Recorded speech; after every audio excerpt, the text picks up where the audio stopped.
He didn't make a big speech, didn't write a bitter post, didn't blame anyone. He just stopped. Stopped swiping, stopped replying, stopped trying to turn almosts into something real. Not because he hates love, not because he gave up, but because after everything he realized something no one ever told him. Dating over 50 doesn't always feel like hope. Sometimes it feels like grief in slow motion. So today, he's not ranting. He's reflecting on why he quietly walked away from dating after 50. Not as a victim, but as a man who finally chose peace over performance. Have you ever reached that point not where your heart breaks, but where your spirit quietly shuts the door? If you've ever felt that ache, the kind that comes not from heartbreak, but from soul fatigue, stay with him. This story might feel like yours too. 1. Divorce didn't just break his marriage, it reshaped him.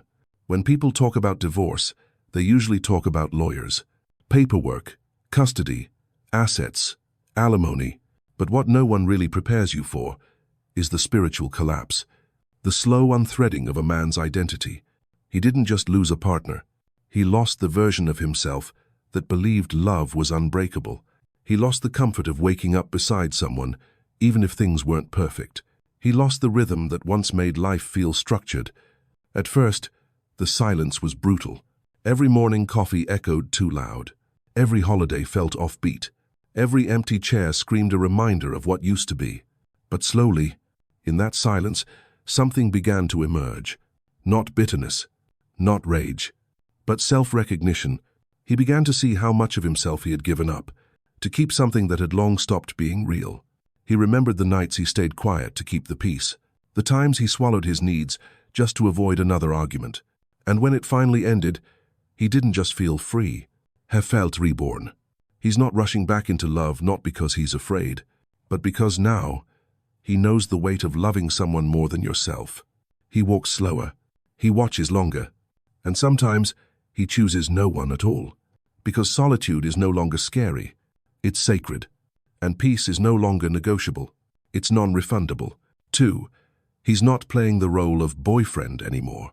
There was a time when dating felt like a game he could win, charm her, impress her, make her laugh. He knew how to play that role, and he played it well. He memorized what women liked to hear, learned how to pick the right restaurant, texted with just enough wit to seem interesting but not desperate. But after Hellthreads, something inside him asked, why am I still performing? He started realizing this wasn't connection, it was acting. He wasn't being chosen for who he was. He was being selected for how well he could perform the role of Mr. Ideal, the emotional availability, the openness, the curated vulnerability. And every time he opened his heart, he could feel himself being evaluated, not embraced. He became a checklist, a placeholder, a provider, and slowly, he started disappearing from his own story. So now, he's done performing. He doesn't show up to impress. He shows up to be seen, and if she's not looking past the surface, he walks. He doesn't explain his silence. He doesn't decorate his truth. He's not applying for the job of someone's fantasy. He's busy living his reality. Love, to him now, isn't about spark. It's about presence without pressure, about being fully himself, with someone who doesn't want to rewrite his script. 3. Dating feels like work without the payoff. Modern dating is exhausting. It's no longer about two souls meeting. It's about branding, managing impressions, navigating unspoken rules. He logs in, swipes through a sea of selfies, bios, half-truths, starts conversations that feel more like interviews. What do you do? Where do you live? Are you emotionally available, but not clingy? He finds himself stuck in endless loops of good morning texts with no meaning, or deep philosophical exchanges that go nowhere. Every date is a performance. Be strong but vulnerable. Be funny but not too sarcastic. Be attentive but not needy. And what does he get in return? Uncertainty, mixed signals, emotional crumbs wrapped in small talk. He's done with breadcrumb intimacy, done being seen as a placeholder until someone better comes along. Dating over 50 feels like a job he didn't apply for, but keeps getting assigned. And there's no promotion, no retirement, just another round of, what are you looking for? From someone who doesn't know what they want. The emotional ROI, non-existent, So he clocked out, not because he can't do the work, but because the return isn't worth the toll.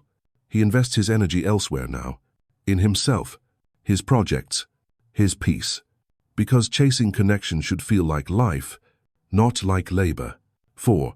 He sees the masks now, and they exhaust him. Once upon a time, charm used to captivate him. A bright smile, a confident tone, a woman who said, "I'm not like the others." He believed it, wanted to believe it. He gave the benefit of the doubt, told himself, maybe this time it's real. And for a while it felt like it.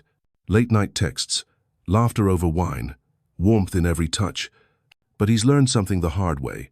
Everyone wears a mask at first, and some people, they never take it off, they just trade it for another. He remembers one woman poised, compassionate, magnetic. She listened, supported his goals, called him her rock. But slowly, almost imperceptibly, it changed. The support turned to sarcasm, the admiration to criticism, the quiet listening to constant correction. And it hit him. She didn't change. She just stopped acting.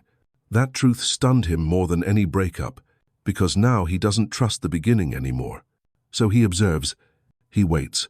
He watches how someone behaves when they're not trying to impress.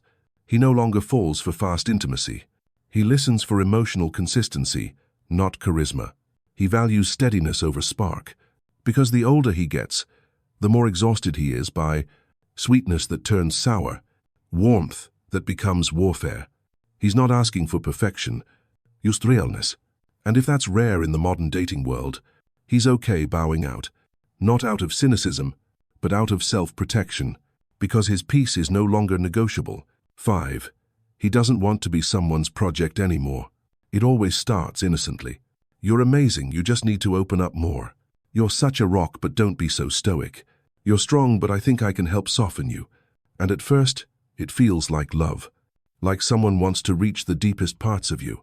So he opened up, tried, adjusted, twisted, compromised, became someone slightly different, just to feel more loved. But over time, he realized love shouldn't feel like renovation. He's not a house with great bones. He's not a fixer-upper waiting for the right buyer. He's not a project with potential. He's a man, not perfect, but not broken. He's been through pain, healed more than most people know, fought battles he never speaks about. And now, he's not looking for someone who wants to change him. He's looking for someone who can stand beside him. He doesn't want someone who sees his strength as a problem, who treats his calm as emotional distance, who wants to crack him open and make him feel. He's not seeking a therapist with romantic perks. He's not signing up for emotional schooling. He wants peace, acceptance, companionship, not correction. So if a woman walks in hoping to upgrade him, she's already walked too far from his truth. He's not hard. He's just whole. And that, now, is his standard. 6. His masculinity isn't welcome anymore, and he feels it. He was raised on a code. Provide, protect, lead with love, not control. Carry the burden quietly. Back then, it meant something. He was respected for it. He felt strong not just physically but spiritually. But now, that same strength is labeled toxic. That same stillness is called emotionally unavailable. That same protective nature, misread as control. He didn't change, the narrative did. And he's been caught in the crossfire. He speaks directly and is told he's cold. He leads with calm and is accused of dominating. He withholds drama and is labeled disconnected. So, he retreats. Not because he's afraid of women, but because he's tired of defending his nature. He's tired of having to apologize for being what he was raised to be, for embodying structure, clarity, and quiet confidence. He doesn't want power. He wants peace. But it seems even that is a crime in some modern dynamics. He's been in relationships where every instinct was questioned, where his emotional silence was dissected, where his boundaries were bulldozed in the name of growth. Now, he chooses solitude, because at least in solitude, he's not punished for being himself. At least in his own space, masculinity isn't put on trial. He doesn't need to be worshipped, just respected. And if love today can't honor that, he's content walking alone. Because being misunderstood in a relationship feels lonelier than being single ever could. 7. His standards got Higher not because he's picky, but because he's clear.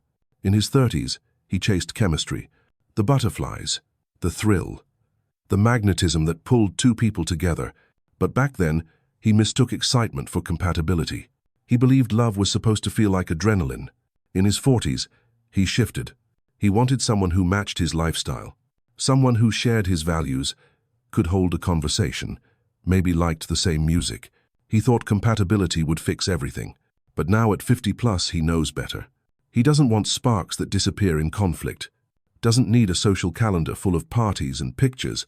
He wants alignment, deep, quiet, honest alignment. Alignment in energy, calm over chaos. Alignment in values, respect over games. Alignment in vision, peace over performance. He's not interested in being completed. He's already whole. He's not looking for someone who lights him up. He's looking for someone who doesn't burn his life down. He's learned that charm fades. That laughter isn't always loyalty. That beauty means nothing without boundaries. He doesn't care if she's outgoing, spontaneous, or the life of the party. He cares if she speaks gently, listens fully, respects his space without questioning his silence. Dating taught him this. Not every good woman is good for him. That lesson cost years, and parts of himself he never got back. Now he filters harder, chooses slower, not because he's afraid of love, but because he finally understands his worth. His standards aren't high, they're precise, because his peace is no longer on the table. 8. The peace of solitude feels better than the pressure of pleasing. There was a time he couldn't be alone. The silence scared him. The empty house echoed with regret. He filled the space with noise, people, apps, attention, anything to distract from the stillness. But over time, he noticed something strange. The longer he sat with himself, the more he started to heal. No one telling him to smile. No one asking what's wrong when he's just quiet. No one judging his slow mornings or his midnight walks. Solitude, once feared, became a sanctuary. He wakes up now with no expectations waiting. His home has rhythm. His life has calm. He drinks his coffee hot, not reheated after a fight. He spends his evenings doing things he enjoys, not negotiating plans to avoid guilt. No performance, no proving, no adjusting himself to fit into someone else's version of what loving looks like. It's not that he doesn't believe in love anymore. He just finally knows what love should feel like. Safe, still, unforced. He's not chasing butterflies. He's not looking for someone to spice things up. He's looking for someone who won't make him sacrifice his breath just to feel held. Because when a man finds clarity in solitude, the pressure to please anyone else fades. He's no longer afraid to disappoint someone, because he's done disappointing himself just to keep someone around. He's not cold, he's healed, and that peace, he'll protect it like a treasure. 9. He's not afraid of intimacy, he just doesn't want to fake it. There's a myth that older men fear closeness, that they pull away when things get deep, that they only want surface-level comfort. He laughs at that, because the truth is, he craves intimacy, but only if it's real. He's touched bodies without touching hearts. He's shared beds and still felt alone. He's had conversations that went nowhere, and silences that said everything. He knows the difference now, between chemistry and connection, between desire and depth. He doesn't avoid intimacy. He avoids pretending. Pretending he's okay when he's not. Pretending there's magic just because someone wants there to be. Pretending he's feeling something when deep down, he's numb. He's not afraid of a woman seeing his soul. He's afraid of wasting that vulnerability on someone who won't honor it. Because real intimacy isn't just physical. It's emotional nakedness. It's safety. It's being known and still being chosen. He wants the kind of closeness that feels like home, not like auditioning every night for affection. And unless it's rooted in truth, he'll walk away even if his hands still long for touch. He no longer confuses intimacy with attention. He no longer calls lust connection. He's not closed off. He's just done playing emotional dress-up. Until it's real, he'll stay quiet, stay grounded, stay with the only person he truly trusts now, himself. 10. Some days, he still wants love, but he'll never beg for it again. There are nights he misses it. Not the drama, not the performing, but the quiet, shared laughter, the warmth of knowing someone's there, just there. He'll never admit it out loud, but sometimes he still sets the table for two in his mind. Still remembers what it felt like to fall asleep to steady breathing beside him. He's human. And men like him, the ones who've been through the fire, they still want love. But here's what changed. He'll never beg for it again. He remembers what it cost, twisting himself into something smaller, softer, quieter, hiding his needs, downplaying his emotions, just to keep something that wasn't built to stay. He used to take the blame for things he didn't do, used to chase after conversations that led nowhere, used to try harder every time someone pulled away, as if losing himself could somehow keep someone else. But no more. Now, if she walks away, he lets her. If she misunderstands his silence, he doesn't explain. If she wants a version of him that doesn't exist, he doesn't audition. He's not cold. He's not bitter. He's just done pleading for love that demands he disappear to deserve it. He'll open the door when it knocks, but he won't chase it through storms anymore. Because real love, the kind worth staying for, shouldn't make a man beg. It should meet him where he already stands. And if it never comes again, he'll still be whole. So here he stands, not wounded but aware, not hopeless but cautious, not lonely but finally at peace. He didn't give up on dating. He didn't lose faith in love. He simply outgrew the version of it that made him question his worth. He saw the patterns, felt the weight, and instead of carrying it again, he chose to set it down. And what he found in that quiet wasn't bitterness, wasn't emptiness. It was clarity, and that is rare. Clarity that said, you don't have to chase to be loved. You don't have to shrink to be chosen. You don't have to lose yourself to feel connection. He's still open but no longer available for chaos. Still loving but no longer tolerant of disrespect. Still hopeful but never again desperate. If you're a man watching this and something inside you whispered, "This is me," then know this. You're not broken. You're not hard. You're not cold. You're awake. And sometimes, choosing solitude over confusion is the greatest act of self-love a man can commit to. If this spoke to you, drop a quiet comment below. I didn't give up. I just woke up. Let's build a space where men don't have to shout to be heard. Just speak from truth and be met with respect. This isn't the end of your story. It's just the part where the noise stops and the peace begins.